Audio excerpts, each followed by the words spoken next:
전화를 끊었지만 등골을 타고 흐르는 차가운 불안감은 가시지 않았다. 정성껏 차린 결혼 기념일 저녁상과 소파에 아무렇게나 던져진 서연의 코트, 그의 시선이 그 코트에 머물렀다. 결혼 전 소박하고 단정하던 서연의 모습과 달리 최근 몇 주간 그녀는 모든 것이 변해 있었다. 어쩌면 모든 것이 나의 착각일지도 모른다고 그는 애써 스스로를 다독였다. 하지만 마음속 깊은 곳에서 울리는 경고음은 멈추지 않았다. 무언가에 이끌리듯 그는 코트로 다가갔다. 그리고 주머니에 손을 넣었을 때 그의 손에 잡힌 것은 차갑고 단단한 금속의 감촉이었다.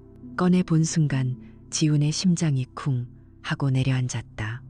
그의 손에는 한 번도 본 적 없는 아주 비싸 보이는 은색 라이터가 들려 있었다. 묵직하고 세련된 디자인, 매끈한 표면에는 알아볼 수 없는 이니셜까지 희미하게 새겨져 있었다. 이건 서연이 쓸 물건이 절대 아니었다. 이것은 사랑의 증표가 아니라 배신의 낙인이었다. 그의 머릿속에 연애 시절의 기억이 스쳤다.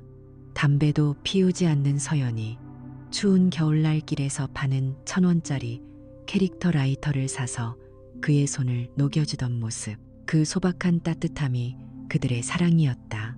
오빠 손 시려울까봐 라며 웃던 그 순수한 얼굴이 아직도 선한데, 하지만 지금 그의 손에 들린 이 차갑고 낯선 물건은 무엇을 의미하는가? 이 값비싼 물건에 담긴 온기는 과연 누구를 위한 것일까? 몇 주 전부터 시작된 균열이었다. 처음엔 그저 피곤해서 그런가 보다 했다. 하지만 변화는 점점 뚜렷해졌다. 평소 청바지에 티셔츠를 즐겨 입던 서연이 어느 날부터인가 몸의 곡선이 그대로 드러나는 원피스나 가슴선이 깊게 파인 블라우스를 입기 시작했다. 그는 어색하게 오늘 예쁘네라고 칭찬했지만 그녀는 그런가 하며 무심하게 답할 뿐이었다. 그 칭찬을 기다린 대상이 내가 아닌 것 같은 씁쓸한 기분이 들었다. 향수도 바뀌었다. 은은한 비누향 대신 머리가 아플 정도로 진하고 관능적인 향이 그녀에게서 마치 나는 더 이상 당신이 알던 여자가 아니에요라고 온몸으로 외치는 듯했다. 가장 큰 변화는 핸드폰이었다. 언제나 투명했던 그녀가 핸드폰을 몸에서 떼어놓지 않았다. 화장실을 갈 때도, 잠시 물을 마시러 갈 때도 손에 꼭 쥐고 있었다. 화면을 항상 아래로 뒤집어 두었고 그가 다가가면 화들짝 놀라며 화면을 가렸다. 그 작은 액정 화면 속에 대체 어떤 비밀 세계가 펼쳐지고 있는 걸까? 이거 뭐야? 그날 밤 지우는 결국 라이터를 꺼내 보이며 물었다. 샤워를 마치고 나온 서연은 그의 손에 들린 라이터를 보고 순간 얼굴이 굳었다. 그녀는 거의 빼앗다시피 라이터를 채갔다. 아, 그거? 그냥 회사 창립 기념품이야. 다들 하나씩 받았어. 목소리는 이상하리만치 날카로웠고 시선은 그를 피했다. 그래? 기념품치곤 꽤 비싸 보이네. 이니셜도 있고. 지훈이 다시 묻자 그녀는 짜증스럽게 쏘아붙였다. 별걸 다 신경 쓰네. 피곤해. 나 먼저 잘게. 그리고는 서둘러 침실로 들어가 버렸다. 회사 기념품이라기엔 너무 개인적이고 고급스러웠다. 거짓말, 명백한 거짓말이었다. 그녀의 당황하는 모습은 그의 의심에 불을 지폈다. 며칠 후 은행 동료들과의 회식 자리는 그의 불안에 기름을 부었다. 술이 몇 잔 돌자 한 선배가 툭 던지듯 말했다. 요즘 사내 연애가 아주 그냥 보통이 아니야. 우리 와이프 회사에서도 얼마 전에 난리가 났잖아. 유부남 팀장이랑 여직원이랑 사무실에서 걸렸다나 봐. 동료들은 맞장구를 치며 비슷한 이야기들을 쏟아냈다. 원래 사무실처럼 매일 보는 공간이 제일 위험하다니까. 지우는 술잔을 든 채 굳어버렸다. 남들의 이야기인데도 마치 자신의 이야기처럼 심장이 아려왔다. 그는 술맛을 완전히 잃어버렸다. 집으로 돌아온 그의 머릿속은 온통 의심으로 가득 찼다. 달라진 옷차림과 향수, 비밀스러운 핸드폰, 그리고 오늘 발견한 저 은색 라이터까지 모든 조각들이 하나의 끔찍한 그림을 향해 맞춰지고 있었다. 그 순간 욕실에서 서연이 샤워하는 소리가 들려왔다. 지금이다. 망설이던 지우는 결국 그녀의 핸드폰을 집어들었다. 심장이 미친 듯이 뛰었다. 하지만 화면을 켜자마자 그는 절망했다. 비밀번호를 입력하세요. 그가 아는 그녀의 생일도, 처음 만난 날도, 그들의 결혼 기념일도 아니었다. 수십 번을 시도했지만 핸드폰은 굳게 닫혀 있었다. 실패 메시지가 뜰 때마다 마치 세상이 그를 거부하는 것 같았다. 언제 바꾼 거지? 왜? 수많은 질문이 머릿속을 헤집었다. 그는 이제 이 집에서, 이 여자 옆에서 완벽한 이방인이 되어버린 기분이었다. 여러분이라면 이런 상황에서 배우자를 믿을 수 있겠는가? 의심은 이제 확신이 되어 심장을 찔렀다. 더 이상 이렇게 바보처럼 앉아 있을 수만은 없었다. 그는 주방으로 가 차갑게 식어버린 기념일 저녁을 도시락통에 정성껏 담기 시작했다. 그녀가 좋아하는 반찬들을 하나하나 채워 넣는 그의 손길은 더 이상 애정이 아니었다. 그것은 마지막 확인을 위한 처절한 의식이었다. 오늘 밤 이 모든 의심의 끝을 직접 확인해야만 했다. 건물 로비는 텅 비어 있었고 오직 형광등 불빛만이 차갑게 바닥을 비추고 있었다. 경비실에 앉아있던 나이 지긋한 경비원에게 다가가자 그는 졸린 눈으로 지훈을 올려다보았다. 무슨 일로 오셨소? 그의 목소리는 텅 빈 로비에 낮게 울렸다. 저, 아내가 이 건물에서 근무하는데 야근 중이라고 해서요. 도시락 좀 전해주려고 합니다. 기획팀 서연이라고 하는데요. 지훈은 최대한 아무렇지 않은 척 평온한 목소리를 내려고 애썼다. 경비원은 고개를 갸우뚱하며 낡은 출입 명부를 뒤적였다. 그의 거친 손가락이 명부를 천천히 훑어 내려갈 때마다 지훈의 심장은 조여들었다. 1초가 1년처럼 느껴졌다. 잠시 후 경비원이 입을 열었다. 그 한마디는 지훈의 마지막 희망을 부수는 거대한 망치 소리 같았다. 기획팀? 오늘은 6시에 다들 나갔는데 야근하는 직원은 없었던 것 같은데 오늘 야근 신청자 명단에도 없어요. 머릿속이 하얘졌다. 귀에서 이명이 들리는 듯했다. 아, 그럴 리가요. 방금 저랑 통화했는데 혹시 다시 들어왔을 수도 있지 않을까요? 회의가 갑자기 잡혔다거나. 그의 목소리는 애처롭게 떨리고 있었다. 제발 그렇다고 말해달라는 간절함이 묻어났다. 경비원은 안쓰럽다는 듯한 혹은 이런 상황을 한두 번 겪은 게 아니라는 듯한 묘한 눈으로 그를 바라보며 고개를 저었다. 글쎄, 그랬다면 나한테 연락이 왔을 텐데. 일단 엘리베이터는 켜져 있으니 한번 올라가 보시구려. 8층 맞죠? 허락의 말이었지만 그것은 사형장으로 들어가라는 냉정한 선고처럼 들렸다. 엘리베이터를 타고 8층으로 올라가는 동안 지훈은 차가운 금속벽에 비친 자신의 얼굴을 보았다. 초췌하고 불안에 떠는 낯선 남자가 서 있었다. 딩하는 소리와 함께 문이 열리고 익숙하면서도 낯선 사무 공간이 눈앞에 펼쳐졌다. 텅 빈 사무실은 그야말로 어둠과 침묵 그 자체였다.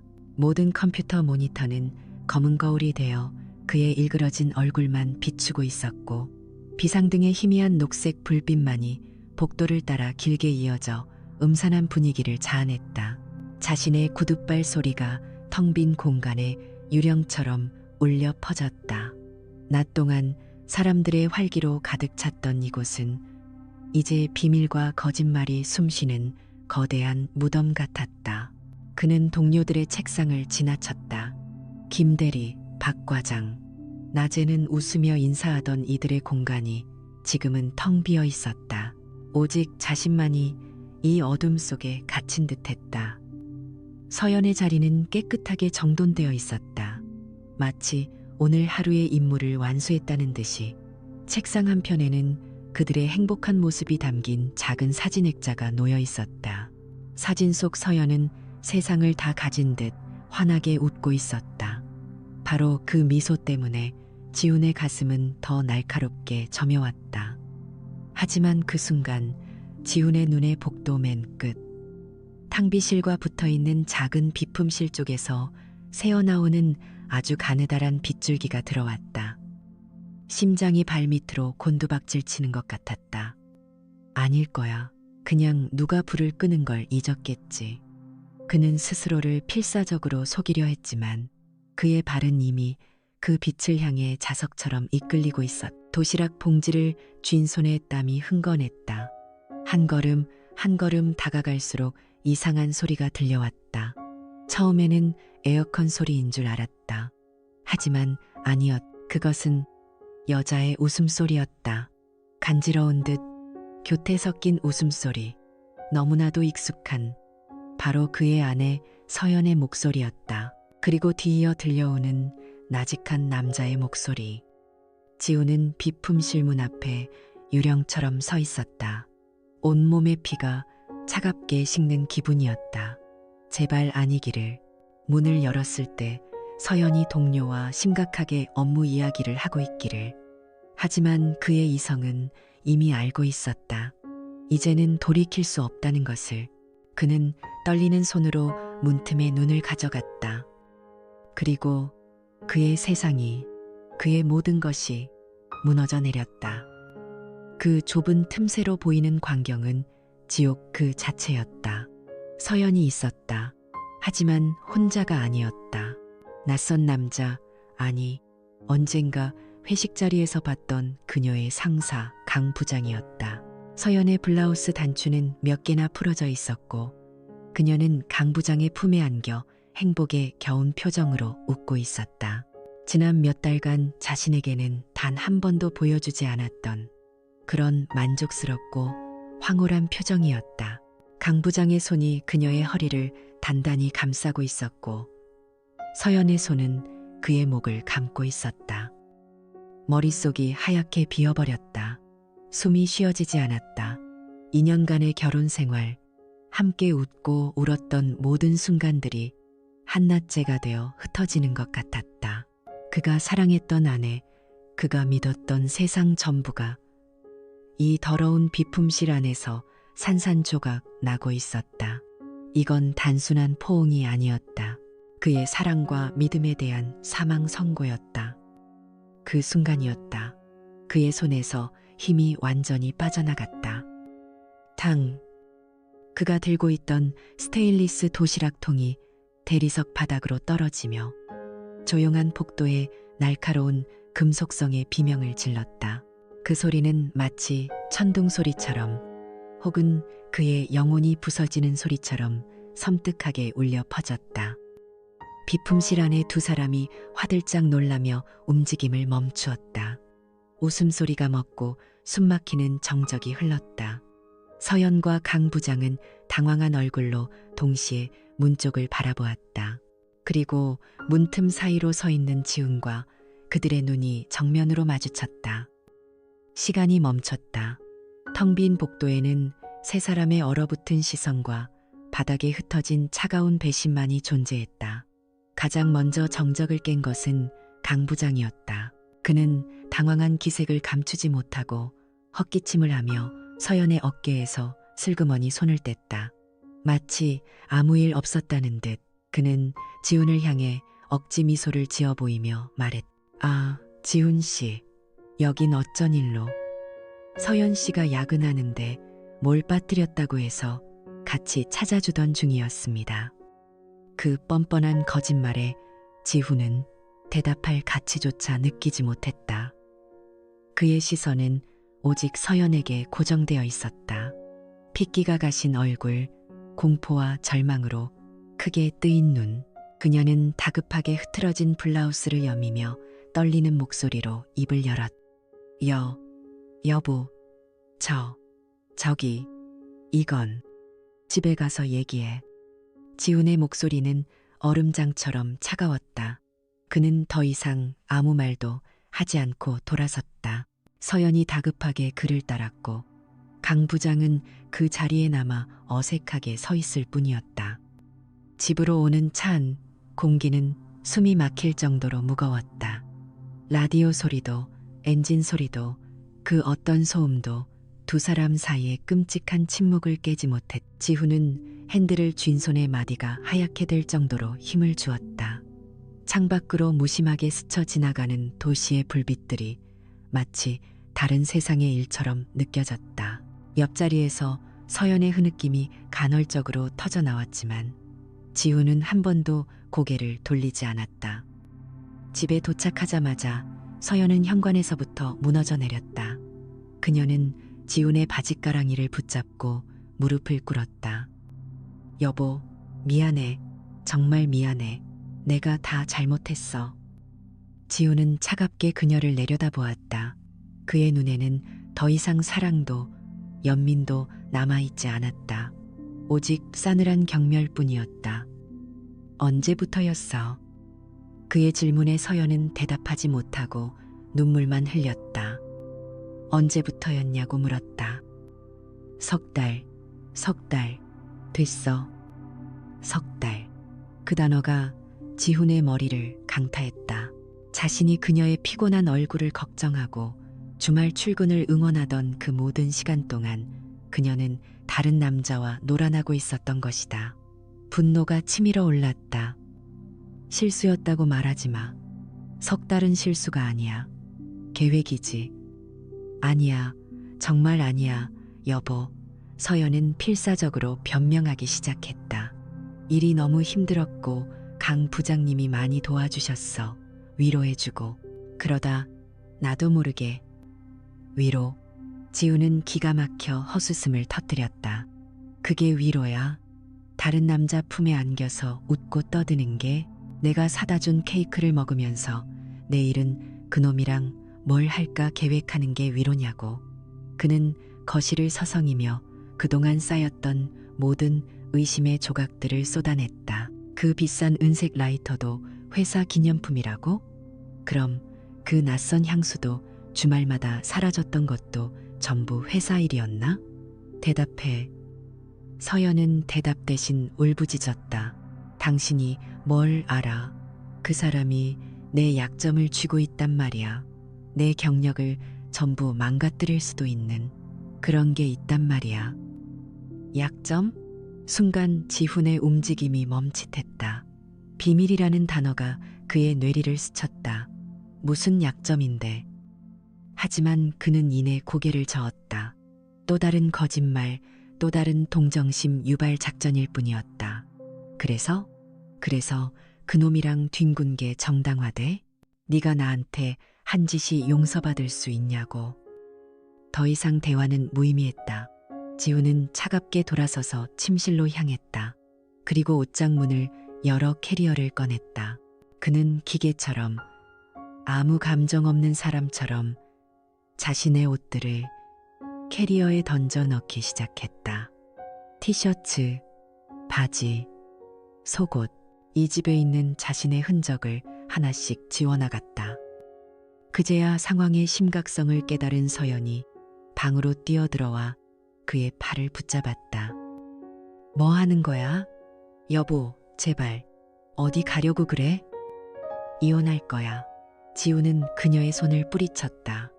그의 목소리는 강철처럼 단호했다. 안 돼. 제발 한 번만, 딱 한 번만 기회를 줘. 다신 안 그럴게. 정말이야. 내가 다 정리할게. 기회? 지훈이 차갑게 웃었다. 이미 석 달이나 줬어. 내가 널 의심하면서도 믿어보려고 애썼던 그 모든 시간이 내게는 기회였어. 그런데 넌 그 기회를 이용해서 나를 더 철저하게 배신했잖아. 그는 짐을 다 싼 캐리어의 지퍼를 올렸다. 철컥하는 소리가 마치 모든 관계의 끝을 알리는 소리처럼 들렸다. 믿음은 유리 같은 거야. 한번 깨지면 다시는 원래대로 돌아오지 않아. 난 이제 더 이상 널 믿을 수 없어. 지훈은 캐리어를 끌고 망설임 없이 현관으로 향했다. 서연이 절규하며 그의 뒤를 쫓아왔지만 그는 돌아보지 않았다. 여보, 안 돼. 제발 가지 마. 그는 현관문을 열었다. 그리고 마지막으로 눈물로 범벅이 된 그녀의 얼굴을 돌아보며 말했다. 내일 변호사한테 연락할 거야. 조용히 끝내자. 문이 닫혔다. 쾅하는 소리와 함께 2년간의 결혼 생활도 그의 세상도 완전히 끝이 났다. 문 뒤에서 서연의 울부짖음이 들려왔지만 그의 발걸음은 멈추지 않았다. 그는 어둠 속으로 오직 분노와 결심만을 품은 채 걸어나갔다. 다음 날 아침 그는 핏발선 눈으로 법률 사무소의 문을 열었다. 그의 이야기를 듣던 중년의 변호사는 안경을 고쳤으며 그의 서류를 검토한 후 단호하게 말했다. 지훈 씨, 이건 단순한 이혼 소송이 아닙니다. 이건 전쟁입니다. 법정에서는 법으로, 회사에서는 사규로 두 사람은 빠져나갈 구멍이 없을 겁니다.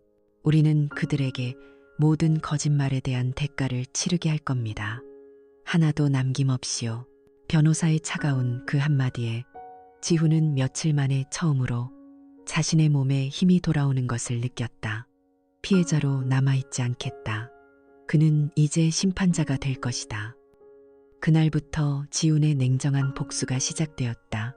그는 더 이상 감정에 휘둘리지 않았다. 그는 밤늦게까지 자신의 책상에 앉아 지난 몇 달간의 카드 내역서를 모두 출력했다. 서연이 야근이라고 말했던 날, 주말 출근이라고 했던 날마다 어김없이 찍혀있는 낯선 호텔과 고급 레스토랑의 결제 내역, 두 사람이 아니고서는 나올 수 없는 금액들이었다. 심지어 자신의 생일날, 서연이 회사 워크숍이라며 불참했던 날짜에는 강남의 한 고급 주얼리 샵에서 거액이 결제된 내역까지 발견했다. 그가 아내의 건강을 걱정하며 죽을 끓이던 시간에 그녀는 다른 남자와 와인을 마시고 선물을 받고 있었던 것이다. 그는 또한 사무실 경비원의 진술을 녹취했고 블랙박스에 희미하게 찍힌 서연이 강 부장의 차를 타고 퇴근하는 영상도 여러 개 찾아냈다. 증거들은 쌓여갈수록 그의 심장을 도려냈지만 동시에 그의 복수심을 더욱 단단하게 만들었다. 증거를 모은 그는 이혼 소송과 동시에 상간남 소송을 제기했다. 법적인 절차는 변호사에게 맡겼다. 하지만 그의 복수는 여기서 끝나지 않았다. 그는 모든 증거 자료를 두꺼운 서류 봉투에 담아 서연과 강 부장이 다니는 대기업 본사로 직접 향했다. 차갑고 높은 빌딩, 그 위압적인 분위기 속에서도 그는 전혀 위축되지 않았다. 그는 곧장 감사팀을 찾아가 팀장에게 봉투를 내밀었다. 이 안에 제 결혼 생활을 파괴한 두 직원에 대한 모든 것이 들어있습니다. 공정한 처리를 바랍니다. 그의 목소리는 낮고 차분했지만 그 안에는 흔들림 없는 분노가 담겨 있었다. 결과는 즉각적이고 파괴적이었다. 대기업의 감사팀은 신속하게 움직였다. 내부 조사가 시작되었고 회사는 발칵 뒤집혔다. 평소 유능하고 신사적으로 알려졌던 강 부장과 성실한 직원으로 평가받던 서연의 추문은 순식간에 퍼져나갔다. 그것은 단순한 가십이 아니었다. 지훈이 제출한 명백한 증거 앞에 그들은 아무 변명도 할 수 없었다. 며칠 후 지훈은 한 통의 전화를 받았다. 발신자 표시 제한 번호였다. 망설이다 전화를 받자 차갑고 날카로운 여성의 목소리가 들려왔다. 이지훈 씨 되시죠? 저는 강 부장 아내입니다. 지훈은 순간 말을 잃었다. 강 부장의 아내는 흐느끼지 않았다. 오히려 분노로 가득 찬 목소리로 말했다. 당신 덕분에 모든 걸 알게 됐어요. 그런데 당신이 가진 증거는 아무것도 아닐 겁니다. 제 손에 그 인간의 개인 태블릿이 있어요. 거기엔 당신 아내와의 일정, 차마 입에 담을 수 없는 사진들까지 전부 다 들어있습니다. 그 인간 항상 자기가 똑똑한 줄 알죠. 하지만 비밀번호는 언제나 똑같아요. 자기 생일, 그 멍청한 자만심 덕분에 제가 모든 걸 봤어요. 이 자료들 필요하신가요? 우리 그 두 인간을 함께 지옥으로 보내버리죠. 배신으로 맺어진 기묘한 연대가 형성되었다. 강 부장의 아내가 보내온 추가 증거 자료는 결정적이었다. 태블릿 안에는 두 사람이 주고받은 노골적인 메시지들과 여러 호텔에서 함께 찍은 사진들이 가득했다. 징계위원회의 결과는 신속했다. 강 부장은 심각한 품위유지 의무 위반으로 즉각 해고 조치되었다.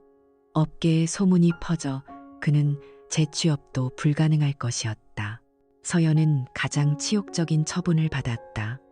해고 대신 서울 본사에서 수백 킬로미터 떨어진 시골의 물류센터로 발령이 난 것이다.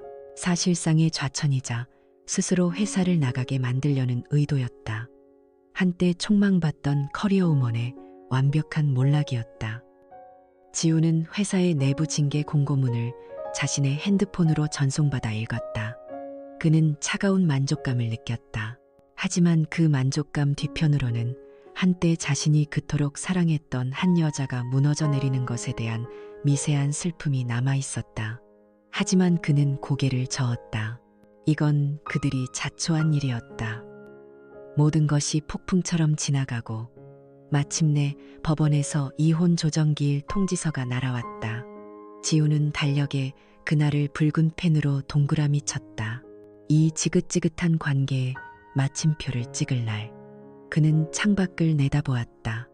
하늘은 그날처럼 맑았지만 그의 세상은 이미 잿빛으로 변해 있었다. 그는 이제 마지막 단계를 향해 흔들림 없이 걸어갈 준비가 되어 있었다. 가정법원 조정실의 공기는 차가웠다. 지훈과 서연은 테이블 양끝에 앉아 있었다. 한때는 세상 전부였던 두 사람 사이에 이제는 변호사들과 조정위원만이 존재할 뿐이었다. 서연은 그동안 얼마나 마음고생을 했는지 눈에 띄게 야위고 초췌했다. 그녀는 계속해서 지훈의 눈치를 살폈지만 그는 한 번도 그녀를 제대로 쳐다보지 않았다. 모든 절차는 감정 없이 사무적으로 진행되었다. 서연이 강 부장의 강압에 못 이겨 벌어진 일이라는 뉘앙스를 풍겼을 때 지훈의 변호사가 단호하게 말을 끊었다. 오늘은 두 분의 관계를 정리하는 자리입니다. 제3자의 이야기는 불필요합니다. 지훈은 더 이상 그 비밀의 진실을 알고 싶지 않았다. 중요하지 않았다. 그는 재산분할에서 조금 더 양보했다. 미련이나 동정이 아니었다. 그저 단 1초라도 빨리 이 지옥에서 벗어나고 싶은 마음뿐이었다. 조정이 끝나고 법원 복도에서 그들은 마지막으로 마주섰. 혹시 나중에라도 날 용서할 수 있을까? 서연이 떨리는 목소리로 물었다. 마지막 희망의 끈을 놓지 않으려는 듯한 처절한 질문이었다. 지우는 잠시 그녀를 바라보았다. 한때 사랑했던 여자의 얼굴. 그는 잠시 망설이다가 입을 열었다. 용서는 할 수 있을지도 몰라. 하지만 다시 믿을 수는 없어. 그것이 두 사람이 나눈 마지막 대화였다. 몇 주 후 지훈은 서울역에서 부산행 KTX에 몸을 실었다. 회사의 배려로 그는 새로운 도시의 지점으로 발령을 받았다. 익숙한 모든 것으로부터의 도피이자 새로운 시작이었다. 기차가 천천히 플랫폼을 빠져나가자 그는 창밖으로 스쳐 지나가는 서울의 풍경을 무심하게 바라보았다. 모든 추억과 상처를 저곳에 두고 가는 기분이었다. 그때 변호사에게서 온 봉투가 손에 잡혔다. 서연이 마지막으로 전해달라며 맡긴 편지라고 했다. 그는 봉투를 한참 동안 바라보았다. 그 안에는 어떤 변명과 후회가 담겨 있을까?